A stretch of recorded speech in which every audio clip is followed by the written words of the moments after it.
Topic है factor and multiple. Factor मतलब जिनको हिंदी में बोलते हैं गुणनखंड, और मल्टीपल मतलब अपवर्त्य। तो चलिए इसको एक उदाहरण से समझते हैं। गुणनखंड क्या होते हैं?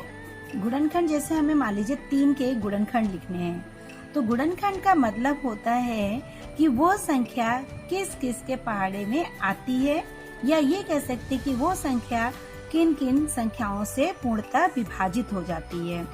तो जैसे 3 की बात आई तो 3 किस किस के पहाड़े में आता है?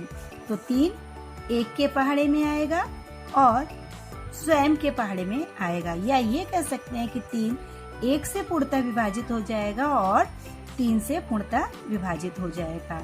इसके अलावा ये किसी भी संख्या से पूर्णतः विभाजित नहीं होगा। अतः जो 3 के गुणनखंड होंगे वो 1 और 3 होंगे। अब 8 के देखते हैं कि 8 के जो गुणनखंड होंगे वो कौन कौन से होंगे। तो 8 गुणनखंड मतलब वो 8 जो है वो किन किन के पहाड़ों से पूर्णतः विभाजित हो जाएगा, ये कह सकते हैं किन किन अंकों से, किन किन संख्याओं से पूर्णतः विभाजित हो जाएगा। तो जो 8 है वो 1 से पूर्णतः विभाजित हो जाएगा, 2 से भी पूर्णतः विभाजित होता है, 3 से नहीं होता है, 4 से होगा, और फिर 5, 6, 7 के पहाड़े में 8 नहीं आता है, फिर 8 स्वयं के पहाड़े में विभाजित होगा। गुणनखंड की एक और विशेषता है ये कि गुणनखंड का जो सबसे छोटा, किसी भी संख्या का जो सबसे छोटा गुणनखंड है वो 1 होता है, और सबसे बड़ा गुणनखंड वह संख्या स्वयं की होती है। देखा है आपने 3, जैसे 3 के हमें गुणनखंड लिखने थे तो सबसे छोटा 1 और सबसे बड़ा गुणनखंड 3। 8 का सबसे छोटा गुणनखंड 1 और सबसे बड़ा गुणनखंड स्वयं वो संख्या 8 ही है। तो इस तरीके से हम गुणनखंड को बता सकते हैं।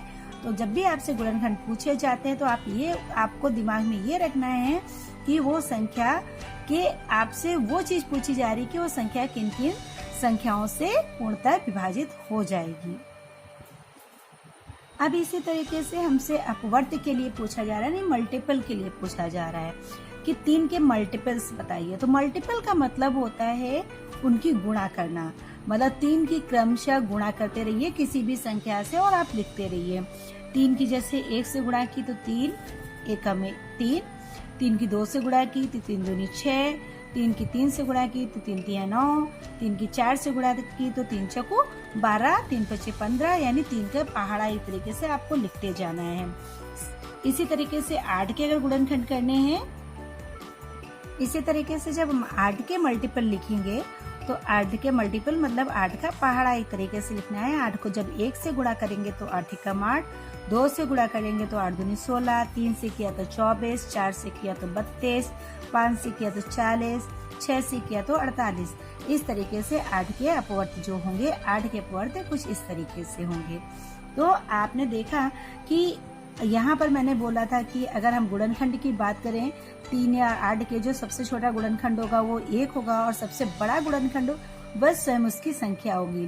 पर अपवर्त्य में बच्चों, अपवर्त्य में सबसे छोटा जो अपवर्त्य है, किसी भी संख्या का सबसे छोटा अपवर्त्य होगा वो स्वयं उसकी एक संख्या होगी, और सबसे बड़ा हम डिफाइन नहीं कर सकते हैं। ठीक है, सबसे बड़ा जो है वो डिफाइन नहीं किया जा सकता है। दोनों के उदाहरण में आप देख सकते हैं।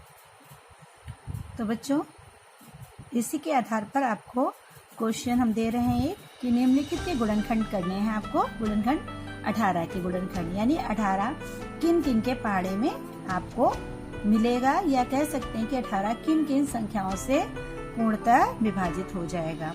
45 कौन कौन सी संख्याओं से पूर्णतः कट जाएगा। 50 कौन कौन सी संख्याओं से पूर्णतः कटता हुआ जाता है। 60 144, 25, 75, 48। ओके, अब यहाँ पर हम आपको क्वेश्चन नंबर 5 करके दिखा देते हैं उदाहरण के तौर पे कि 144 के आपको गुणनखंड लिखने हैं। तो 144 के गुणनखंड लिखेंगे तो 144 किन किन के पहाड़ों से पूर्णतः विभाजित हो जाएगा, या किन किन संख्याओं से पूर्णतः विभाजित हो जाएगा। तो 1 से तो हो ही जाएगा। उसके बाद ये सम संख्या है, क्योंकि इकाई का अंक 4 है तो ये 2 से भी पूर्णतः विभाजित हो जाएगा। 3 से भी इसको विभाजित करेंगे तो पूर्णतः विभाजित हो जाएगा। 3 से विभाजन की एक आपको ट्रिक बता देते हैं कि इन अंकों को आपको जोड़ना है, 4, 4, 8 और 1, 9, और जो जोड़ने पे आता है उसको 3 से अगर भाग करते हैं आप, अगर पूर्णतः विभाजित हो जाता है तो ये संख्या 3 से कट जाती है। तो इनको हमने जोड़ा, 4, 4, 8 और 1, 9, यानी 9 जो है 3 के पाड़े में आता है, इसलिए ये संख्या 3 से कट जाएगी। 4 से भी चली जाएगी, ठीक है, 6 से भी कट जाएगी, 8 से भी कट जाएगी, 9 से भी कटेगी, फिर 12 से कटेगी, फिर 16 से कटेगी, 18 से कटेगी, 24 से कटेगी, 36 से कटेगी, 48 से कटेगी, फिर 72 से कटेगी और इसके बाद स्वयं से कटेगी ये संख्या, ठीक है।